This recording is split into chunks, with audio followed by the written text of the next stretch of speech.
সেইটো বাৰে বাৰে মই কৈ আছোঁ আৰু লিখি আছোঁ, বিচাৰৰ আওতালে তেওঁলোক আহিবই লাগিব। তেওঁলোক চাক্ষুষ প্ৰমাণ তাত আছে। সেই 14-15জন মানুহৰ সন্মুখত এজন মানুহ তেনেকৈ নাইকিয়া হৈ যাব পাৰে নেকি? সেইটো কোনে দিলেহেঁতেন? আপোনালোকে কওকচোন। আপোনালোকৰ সন্মুখত জুবিন গাৰ্গক কেতিয়াবা নোহোৱা হৈ যাবলৈ আপোনালোকে দিলেহেঁতেন নে? নিজৰ প্ৰাণৰ মানে কি কয় নিজৰ প্ৰাণলৈ কেয়াৰ নকৰে আপোনালোক আগবাঢ়ি গ'লহেঁতেন, হয় নহয়? নমস্কাৰ বন্ধু বান্ধৱী, মই এটা আপডেট লৈ আহিলোঁ আৰু আকৌ এবাৰ, কিয়নো আমাৰ জুবিনদাৰ ন্যায় আমি কেতিয়া পাম? আমি ভাবিছিলোঁ যে জুবিনদাৰ ন্যায় আমি জানুৱাৰী মাহতে পাব, কিন্তু আমি জানুৱাৰী মাহো পাৰ হৈ যাবগৈ, কিন্তু আমি জুবিনদাৰ ন্যায় কিন্তু এতিয়ালৈকে না আপডেট আহিছে জুবিনদাৰ হত্যাকাৰীক ফাঁচি দিয়াৰ, না জুবিনদাৰ ন্যায়ৰ বাবে আপডেট এটা আহিছে। কোনো অহা নাই। নিউজত আমি দেখি আছোঁ যে জুবিনদাৰ ন্যায় পাব, কিন্তু কেতিয়া পাব এইটো আমি ক'ব নোৱাৰিম, কিয়নো আমাৰ অসমৰ মুখ্যমন্ত্ৰীয়ে কৈছিল জানুৱাৰী মাহতে আমি ফিক্স জুবিনদাৰ ন্যায় দিব, কিন্তু আমি জুবিনদাৰ ন্যায় এতিয়ালৈকে পোৱা নাই যে। কাৰণটো কি হ'ল, মানে জুবিনদাৰ ন্যায় পাবলৈ আমি বছৰ ধৰি থাকিব লাগিব নেকি?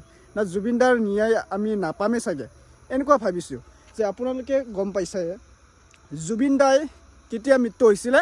19 ছেপ্টেম্বৰত জুবিনদাৰ মৃত্যু হৈছিলে। আজি আমাৰ জুবিনদাৰ ৰৈ বিনালে ফিল্মো শেষ কৰি গ'ল গুৱাহাটী চিনেমা হলৰ পৰা। আমি জুবিনদাৰ ন্যায় পালে অলপ ভাল পালে হয় বা শান্তি পালোঁ হয়। যে গৰিমা বৌৱে মানে অনুৰোধ কৰিছে যে আমাৰ অসম চৰকাৰে দিবই নোৱাৰে ন্যায়টো, সেইকাৰণে নৰেন্দ্ৰ মোদীক প্ৰাইম মিনিষ্টাৰক মানে ৰিকুৱেষ্ট কৰিছে যে জুবিনদাৰ ন্যায় লাগিবই। আমি জানিছোঁ এই জুবিনদাক হত্যা কৰা হৈছিল বুলি, কিন্তু আমি জুবিনদাৰ ন্যায়টো কিয় দিব পৰা নাই? কাৰাগাৰত এনেকুৱা ৰাখি থ'লে নহ'ব। এনেকুৱা গাহৰি কিবা গৰু গাহৰিৰ দৰে কাৰাগাৰত থৈ সেই হত্যাকাৰীসকলক মানে খুৱাই থাকিলে নহ'ব। অলপ শাস্তি দিয়ক। জুবিনদাক কেনেকৈ হত্যা কৰিছিলে অলপ শাস্তি দিয়ক। আমি শাস্তি দেখিব বিচাৰিছোঁ। জুবিনদাক এনেকুৱা হত্যা কৰা মানুহজনক আমি দেখিব নোৱাৰিম, জেলত থ'লেও আমি দেখিব নোৱাৰিম। ডাইৰেক্ট আমাক ফাঁচি লাগিব। কিন্তু আমি নাজানো, সেই হত্যাকাৰীসকলক অতি সোনকালে শাস্তি দিবলৈ লাগিব আৰু জুবিনদাৰ ন্যায় দিবলৈ লাগিব। আমাৰ গৰিমা বৌৱে ইমান যে অনুৰোধ কৰি আছে, আজিলৈকে ন্যায় কিয় দিব পৰা নাই? মই বিৰাট দুখ লাগিছোঁ যে জুবিনদাৰ ইমান ডাঙৰ শিল্পীক যদি ন্যায় দিব নোৱাৰে, সাধাৰণ মানুহজনে কিবা এটা দুৰ্ঘটনা হ'লে আমি ন্যায় পাম জানো? নাপামেই চাগে। সেইকাৰণে কৈছোঁ আমাৰ ইমান ডাঙৰ শিল্পীক ন্যায় দিয়ক। অনুৰোধ কৰিছোঁ মামালৈ, ন্যায় দিয়ক, জুবিনদাৰ ন্যায় দিয়ক। আকৌ এবাৰ কৈছিলোঁ জুবিনদাৰ ন্যায় দিয়ক। আৰু আপোনালোকে কমেণ্টত লিখি দিব জাষ্টিছ ফৰ জুবিন গাৰ্গ লিখি দিব। ঠিক আছে, আমাৰ গৰিমা বৌৱে কি কথা কৈছিলে, কি আলোচনা কৰিছিলে আপোনালোকে সম্পূৰ্ণকৈ চাই ল'ব। আৰু কোনটো ডিষ্ট্ৰিক্টৰ পৰা মোৰ ভিডিঅ' আপোনালোকে চাই আছা এটা কমেণ্ট কৰি জনাব। আৰু আপোনালোকে ধন্যবাদ, সেই জুবিনদাৰ বাবে ভিডিঅ'টো শ্বেয়াৰ কৰি দিয়ক এটা আৰু লাইক কৰি দিয়ক আৰু ছাবস্ক্ৰাইব কৰি দিব চেনেলত যদি নতুনবাৰ আহিছে। ঠিক আছে, চাই লোৱা।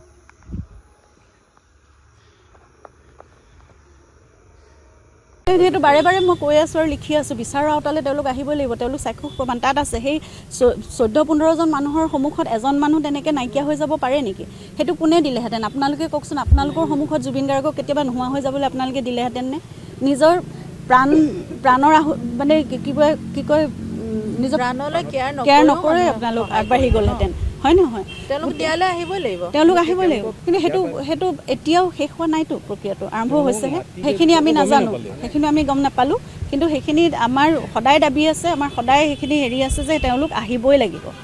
তেওঁলোকো সমানে দোষী আমাৰ মতে। আমাৰ চকুত তেওঁলোক এই ইয়তখনত থকা প্ৰতিজনেই সমানেই দোষী। আৰু তেওঁলোকে প্ৰতিটো বস্তু দেখিছে। তেওঁলোকে বহুত অৱহেলা কৰিছে, আওকাণ কৰিছে, জুবিনৰ ট্ৰিটমেণ্টলৈকে আওকাণ কৰিছে। আৰু এই কথাবোৰ মই ছ'চিয়েল মিডিয়াত বহুত দীঘলকৈ মই লিখিছোঁ। চাৰ্জশ্বিটখন পঢ়াৰ পিছত তাত লিখা আছে যে 75 মিনিট অৱহেলিত হৈ জুবিন গাৰ্গ পৰি থাকিলে, তেওঁক পানীত বমি কৰা তেওঁলোকে দেখিছে, মুখেৰে ফেন ওলোৱা দেখিছে। তাৰপিছতো নৰ্মেল গেষ্ট্ৰিক বুলি কৈ সিদ্ধাৰ্থ শৰ্মাই কথা কোৱাৰ পিছত তেওঁলোক সাধাৰণভাৱে তেওঁলোকো কেনেকৈ ৰৈ থাকিলে? এজনৰ ভাষ্যত আছে তেওঁৰ চিজাৰ এটেক হয়তো আহিছে, দাঁতে লাগিছে, তাৰ মুখৰ ভিতৰত এডাল চামুচৰ নিচিনাকৈ টং এডাল ভৰাই দিছে। গতিকে এই গোটেই কথাবোৰত তেওঁলোক সকলো জড়িত হৈ আছে।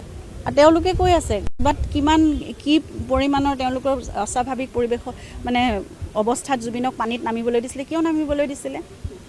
আমিতো অসমীয়া কোনেও আমাৰ লগত থাকোঁতে জুবিনক তেনেকুৱা হ'বলৈ দিয়া নাছিলোঁ। অসমৰ কোনো এজন নাই যে তেওঁলোক অসমীয়া নহয় নেকি? তেওঁলোকক জুবিনক অকল মানে যিখিনি সময়ত ফূৰ্তি কৰিবলৈ লাগিছিল, অকল এণ্টাৰটেইনমেণ্টৰ এটা শ্ব'জ হিচাপেহে জুবিনক লাগিছিল নেকি? তাৰপিছত কোনো দায়িত্ব নাছিল তেওঁলোকৰ? তেওঁলোকে নিজে আহি ক'ব নালাগিছিল তেওঁলোকৰ সেই ঘটনাত সেইদিনাখন কি ঘটিছিল? অন্ততঃ সেই কথাখিনিতো তেওঁলোকে শুদ্ধভাৱে তেতিয়াই ক'ব পাৰিলেহেঁতেন। আমি ইতিমধ্যে দিছোঁ, সেইখিনি হেৰি দিয়া হৈছে, যোগাযোগ কৰা হৈছে। সেই বস্তুবিলাক নতুনকৈ ইনভলভ হ'ব, আমি তেতিয়া সময়ে গম পাম। আৰু আমাৰতো স্থিতি একেটাই আছে, তেওঁলোক আহিবই লাগিব আউটলৈ, সিমানে।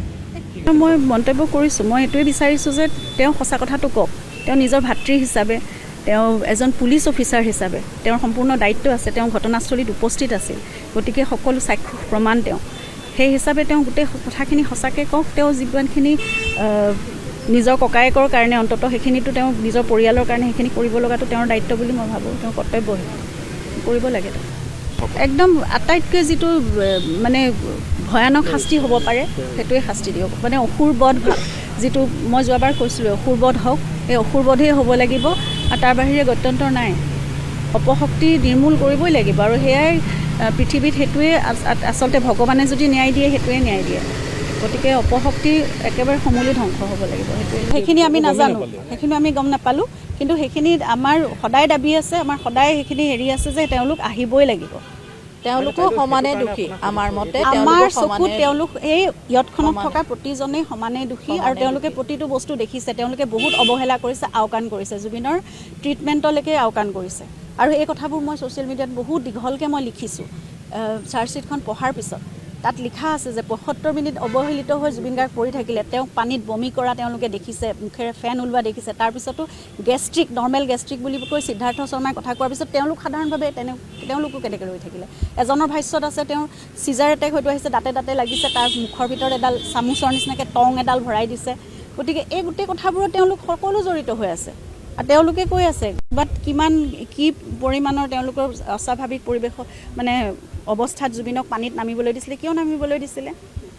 আমিতো অসমীয়া কোনেও আমাৰ লগত থাকোঁতে জুবিনক তেনেকুৱা হ'বলৈ দিয়া নাছিলোঁ। অসমৰ কোনো এজন নাই যে তেওঁলোক অসমীয়া নহয় নেকি, তেওঁলোকক জুবিনক অকল মানে যিখিনি সময়ত ফূৰ্তি কৰিবলৈ লাগিছিল অকল এণ্টাৰটেইনমেণ্টৰ এটা শ্ব'জ হিচাপেহে জুবিনক লাগিছিল নেকি, তাৰপিছত কোনো দায়িত্ব নাছিল তেওঁলোকৰ। তেওঁলোকে নিজে আহি ক'ব নালাগিছিল তেওঁলোকৰ সেই ঘটনাত সেইদিনাখন কি ঘটিছিল। অন্ততঃ সেই কথাখিনিতো তেওঁলোকে শুদ্ধভাৱে তেতিয়াই ক'ব পাৰিলেহেঁতেন।